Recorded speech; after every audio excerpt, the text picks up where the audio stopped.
Things बता रखी है मान्यता वाली। न्यूनतम योग्यता निर्धारित कर दें, चीज़ों उनको शिक्षा दे रहे हैं, स्पेशल टीचर्स और विकलांगों के लिए पूरी जो भी फ्री हो सकती हैं चीज़ें। और फिर अगला ये है नेशनल इंस्टीट्यूट, अलग-अलग इंस्टीट्यूट बना रखे हैं ना डिसेबिलिटी, तो सबसे पहले ये बता रखा है आपका विजुअली हैंडीकैप का देहरादून में। देखो 1939 में ही हो गया था, भारत आज़ाद भी नहीं हुआ था उससे पहले ही।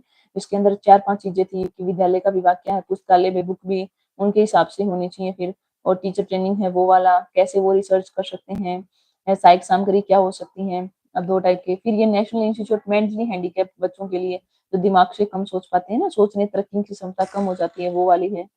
फिर ये जो हमारा ये क्वेश्चंस था जो आपका आया हुआ है सीआरसी, जो पिछली बार का पेपर था वहां से, तो 4 मार्क्स में आने की पॉसिबिलिटी है ये वाला क्वेश्चन। सीआरसी क्या होता है, संयुक्त क्षेत्रीय केंद्र। तो इसमें बताया क्या है, किसके ऊपर है कि जो असमर्थ बच्चे हैं, डिसेबल बच्चे हैं, उनके पुनर्वास के लिए क्या क्या उनको सुविधाएं दे रही है, उनमें क्या कमी आ रही है, कैसे हम उसको दूर कर सकते हैं, उनके ऊपर इसने काम किया था। ये बता रखे हैं अलग अलग केंद्र, जम्मू कश्मीर में, लखनऊ में, गुवाहाटी ये बनाए गए।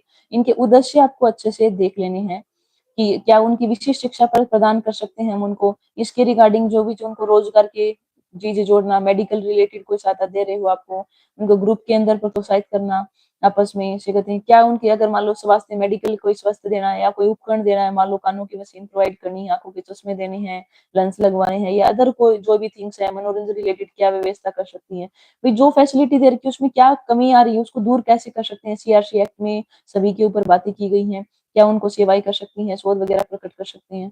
ऐसे ही दूसरा है डिस्ट्रिक्ट डिसेबिलिटी, इसमें क्या फर्क है, काम तो इसमें भी डिसेबल बच्चों वाला ही है, बस इसमें ग्रामीण के ऊपर आ गया ये। जैसे मान लो राज्य के में अंदर डिस्ट्रिक्ट है, उनके अंदर अगर कोई विकलांग है तो उनको कैसे हम फैसिलिटी वो प्रोवाइड कर रहे हैं वो बता रखी है।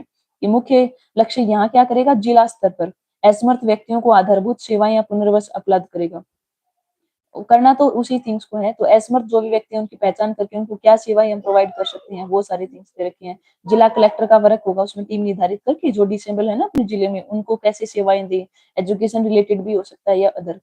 फिर ये नॉन वॉलेंट्री मतलब गवर्नमेंट नहीं होते, जैसे प्राइवेट होते हैं, कई कई बड़े लोग होते हैं जो फ्री में इनके लिए काम वगैरह करते हैं। ये बता रखा है महावीर विकलांग के अंदर है, ऐसे ये चंडीगढ़ के अंदर है, ये डिफरेंट टाइप के जिस बिना गवर्नमेंट के जो प्राइवेट चलते हैं इनके अंदर विकलांग बच्चों के लिए फ्री एजुकेशन वगैरह प्रोवाइड की जाती है वो है। तो यहाँ वाले से आपका 4 मार्क्स आने की पॉसिबिलिटी है, और सालमना वाला 16 मार्क्स का आ सकता है, या नेशनल पॉलिसी वाले में भी आपसे पूछ सकते हैं। इसमें भी वही बता रखा है आपका कि विकलांग बच्चों को समावेशी शिक्षा में अगर या तो उनको इंक्लूसिव एजुकेशन में शामिल कर दीजिए, या फिर जो इंक्लूसिव एजुकेशन नहीं है तो स्पेशल स्कूल है उनके अंदर उनको, और स्पेशल स्कूल भी नियर होने चाहिए सिटी के, ताकि वो बच्चे अगर बहुत ज्यादा दूर होंगे तो दिक्कत होती है ना फिर आने जाने में। उसके हिसाब से उनका करिकुलम वगैरह तैयार कर देना चाहिए। ये क्वेश्चंस इनके आने की जरूरत है, मतलब पॉसिबिलिटी है आप बोल सकते हो।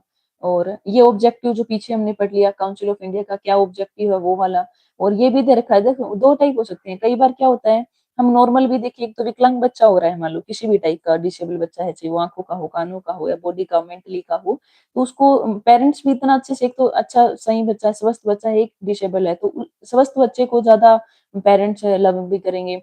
तो क्या दिक्कत हो सकती है कि कई बार तो पेरेंट्स को इतनी अवेयरनेस नहीं होती कि गवर्नमेंट इतनी फ्री उनको सब कुछ दे रही है, उपकरण से लेकर पढ़ाई से लेकर सारा खर्चा उनका फ्री होता है, फिर भी कई पेरेंट्स उनका एडमिशन स्कूल में नहीं करवाते। तो ये दिखा रहा है माता पिता कई बार जागरूक नहीं होते, इसलिए बच्चे नहीं जा पाते।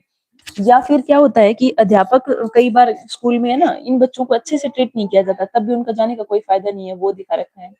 तो ये काउंसिल ऑफ इंडिया की क्या वो मेन पॉइंट्स है, वो क्या उनके लिए नीति तैयार करें, फिर प्रशिक्षण कार्यक्रम करना है आपको, फिर न्यूनतम योग्यता उनके लिए निर्धारित करनी है टीचर्स के लिए, और जो भी मान लो डिग्री डिप्लोमा कई होते हैं ना स्कूल कॉलेज जो प्रोवाइड करते हैं विकलांग बच्चों को, उनको मान्यता प्रदान करनी चाहिए। जितनी मान्यता होगी उतने ज्यादा स्कूल खुलेंगे, तो कम क्या रहेंगे, अनपढ़ लोग कम रहेंगे। पहले ये जनगणना हुई थी ना स्टार्टिंग में, तब ये बताया जाता था कि अप्रोक्स 55% बच्चे ऐसे हैं जो विकलांग हैं, जो एजुकेशन लेते नहीं, अनपढ़ रहते हैं। और आपने देखा होगा कोई भी गवर्नमेंट जॉब हो तो इनके लिए अलग से आरक्षण होता है, सीटें फिक्स होती है। मान लो सपोज नेट का पेपर है, तो 200 में से इनके 50 नंबर भी अगर विकलांग बच्चे के आगे ना इजिली, तो भी उसका हो जाता है, थोड़ा सा भी उसने अपना पढ़ लिया तो इनके लिए स्पेशली इसीलिए कर रही है गवर्नमेंट अलग से। और ये आपका detail note of disability act आए हुए हैं, तो आपका आने की पॉसिबिलिटी है। 1995 में क्या हुआ था, मेन थिंग्स इसका यही था, विकलांगों के लिए ही करना था कि कैसे वो खाना के होगे, या उनको रहने की सुविधा होगी, या राज्य स्तर पर उनको पुरस्कार दें, या रहने के लिए उनको घर दे दिया, मान लो सारे उपकरण दे दिए लगाने के लिए। और दृष्टबाधिता तो अलग अलग हो सकती है ना, ऐसे नहीं